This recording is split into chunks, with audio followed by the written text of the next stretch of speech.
And there is the more news from Aligarh Muslim University, with the Uttar Pradesh SC/ST Commission chief now sparking a massive controversy after he accused AMU of violating the constitution. The head of Uttar Pradesh SC/ST Commission, Brijlal, said that AMU is a central university and for years it has been portraying itself as a minority university.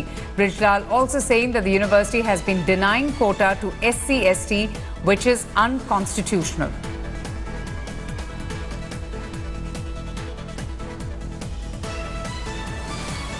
So we have, in fact, Mr. Brijlal, who's made these allegations against the Aligarh Muslim University. Let's just listen into what he has to say.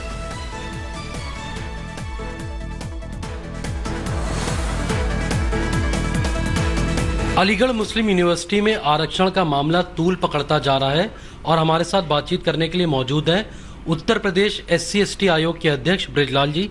Sir, ये बताइए कि कल आपने यहाँ पर press conference की है और आपने एक लेटर भी लिखा है AMU VC को और मांग की है कि AMU में आरक्षण दिया जाए। क्या और जानकारी देना चाहते हैं आप? ऐसा है, अलीगढ़ यूनिवर्सिटी की स्थापना 1920 में हुई थी।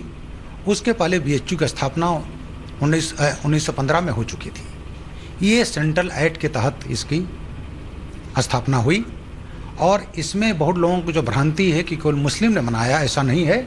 इसमें महाराजा पटियाला, महाराजा विजयनगरम और तमाम हिंदू राजा महाराजाओं ने, रईसों ने और मुस्लिम ने, सब ने मिलकर के इसमें पैसा लगाया और जिस पर इसकी स्थापना हुई।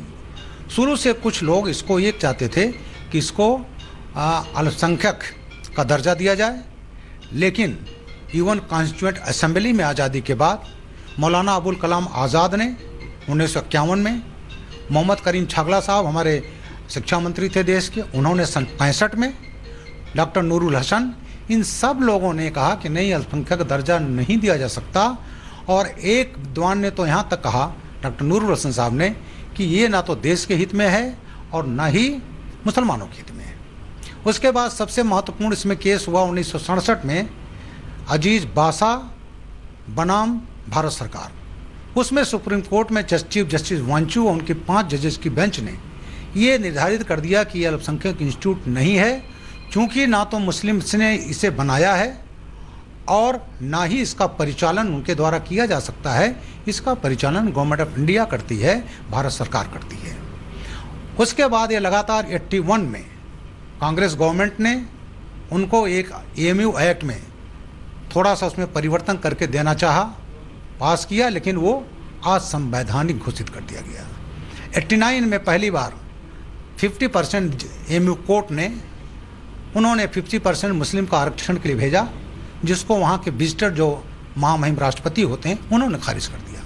2005-2006 में इलाहाबाद हाई कोर्ट ने खारिज किया और ये इस्टेब्लिश फैक्ट है, निर्धारित हो गया है कि अलीगढ़ मुस्लिम ना तो अल्पसंख्यक विश्वविद्यालय है और ना ही मुस्लिम द्वारा इसका संचालन किया जाता है।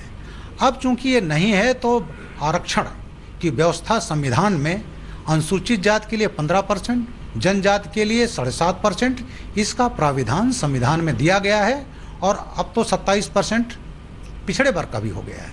लेकिन इस विश्वविद्यालय ने 1950 से लेकर और आज 68 बरस हो गए, किसी दलित को आरक्षण नहीं दिया।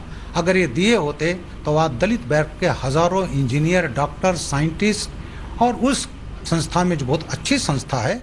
Thanks for watching the video. For more such news and updates, please like, share and subscribe to India Today. Also check out our other great videos from our channel. We know you would love to.